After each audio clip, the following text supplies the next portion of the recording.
அந்த சம்பவத்துல நம்ம யாரெல்லாம் இழந்திருக்கோம் தெரியுமா? ஒரு டிவியில என் படமோ பாட்டோ வந்துச்சுன்னா, அம்மா விஜய் மாமா, அம்மா விஜய் மாமா அப்படின்னு சொல்லி அவங்க அம்மா கிட்ட சிரிச்சுக்கிட்டு அந்த டிவி ஸ்கிரீனை போய் தொட்டு முத்தம் கொடுத்துக்கிட்டு, என் அக்கா தங்கச்சிங்களோட தங்க பிள்ளைகளை இழந்திருக்கோம்யா. மழலை கூட சரியா வராதப்போ ஒரு பேப்பர் மேகசின்ல என் போட்டோவை பார்த்தா அதை சிரிச்சுக்கிட்டு, அந்த கள்ளங்கவடம் இல்லாத அந்த சிரிப்பு, அந்த கடவுள் மாதிரி இருக்கிற அந்த பச்சை பிள்ளைங்களை இழந்திருக்கோம்யா.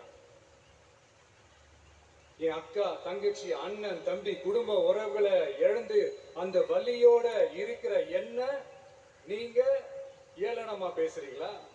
என் மேல பழிய தூக்கி போடுறீங்களா? இப்படி ஒரு சம்பவம் நடந்துருச்சு. இது ஏன், எதனால, அதுக்கான பின்னணி என்னன்ட்டு அந்த வலியோட வீட்டுல உட்கார்ந்துட்டு இருக்கிற ஓடி ஒளிஞ்சிட்டான் வர சொல்றீங்களா? வாயின்னு உணர்ந்தா என்ன வேணாலும் பேசுறீங்களா?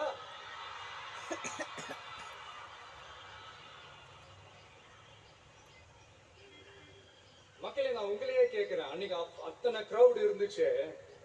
அந்த கிரௌடுக்கு தகுந்த மாதிரி போலீஸ் பாதுகாப்பு கொடுத்தாங்களா?